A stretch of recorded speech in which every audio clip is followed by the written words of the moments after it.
News insight کے ساتھ میں ہوں عامر ضیاء۔ تو جناب یہ کھلا راز ہے کہ حکومت اعلیٰ عدلیہ کے کئی فیصلوں سے ناخوش ہے۔ یہ بھی کوئی ڈھکی چھپی بات نہیں کہ اب حکومت کوشاں ہے کہ کسی طرح ان فیصلوں پر عمل درآمد کو روک سکے۔ اس ہدف کے حصول کے لیے طرح طرح کے جتن کیے جا رہے ہیں۔ گو کہ حکومت بظاہر اس بات سے انکاری ہے، لیکن ہر طرف شور ہے کہ حکومت آئین میں ترمیم کرنے جا رہی ہے، جس کا مقصد اعلیٰ عدلیہ کے پر کاٹنا ہے۔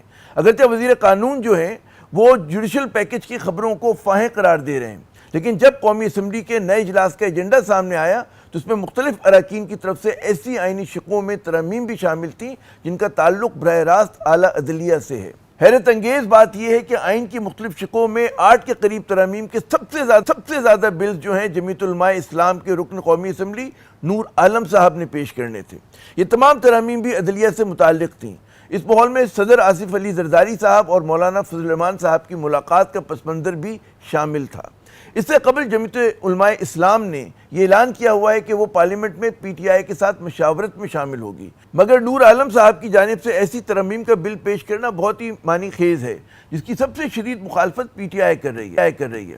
سابق وزیر اعظم عمران خان پہلے ہی یہ اعلان کر چکے ہیں کہ اگر چیف جسٹس کے عہدے کی میعاد میں توسیع کی کوشش کی گئی تو ان کی جماعت جو ہے وہ احتجاجی مظاہرے کرے گی۔ قومی اسمبلی کا اجلاس جمعے تک ملتوی ہو گیا ہے اور اس میں کوئی بل جو ہے پیش نہیں کیا گیا، لیکن عدلیہ کے اختیارات کم کرنے کی حکومتی خواہش جو ہے وہ چھپائے نہیں چھپ رہی۔ ذرائع سے ایسی خبریں آ رہی ہیں کہ حکومت سپریم کورٹ کے ججز کی تعداد بڑھا کر 23 کرنا چاہتی ہے۔ اسی طرح یہ ترمیم بھی متوقع ہے کہ نظر ثانی کی اپیل اس سے بڑا بینچ سننے کا مجاز ہوگا۔ ساتھ ساتھ یہ ترمیم بھی کی جائے گی کہ آئین میں ترمیم کا اطلاق ماضی کے فیصلوں پر بھی ہوگا۔ ان تینوں ترامیم کا نشانہ بظاہر مخصوص نشستوں پر آنے والا عدالتی فیصلہ ہے، جس پہ نظر ثانی اپیل دائر ہو چکی ہے، اور مزید ججز کو بینچ میں شامل کر کے اس فیصلے میں تبدیل کرانا مقصود ہے۔ اس خواہش میں نہ صرف سپریم کورٹ کے متعلق آئینی ترمیم شامل ہے، بلکہ ہائی کورٹس کے متعلق بھی ترمیمی بل شامل ہے۔ جب سے سپریم کورٹ نے مخصوص نشستوں کے کیس کا فیصلہ دیا ہے، اس وقت سے حکومت نے پارلیمنٹ میں اپنی عددی اکثریت کو استعمال کرنا شروع کر دیا ہے۔ پہلے مخصوص نشستوں کے متعلق ایک ایسی قانون سازی کی گئی جس کا مقصد سپریم کورٹ کے فیصلوں کو بے اثر کرنا تھا۔ اب آئینی ترامیم کے لیے بے قراری چھلک رہی ہے، لیکن کیا سادہ اکثریت سے حکومت اعلیٰ عدلیہ کے حوالے سے ایسی قانون سازی کر سکے گی جو کھیل کے اصولوں کو بدل دے؟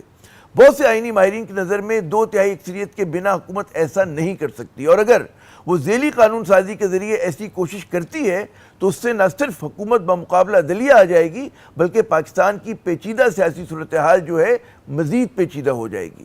کیا پاکستان اس محض آرائی کا متحمل ہو سکتا ہے؟ کیا شخصی، خاندانی اور محدود سیاسی اہداف کے حصول کے لیے آئین کی شکل جو ہے مزید بگاڑی جا سکتی ہے؟ ماضی بہت روشن نہیں۔ 1997 میں بھی نواز شریف صاحب نے امیر المومنین بننے کے لیے آئینی ترمیم کرنے اور تمام اختیارات اپنی ذات میں سمو لینے کی کوشش کی تھی۔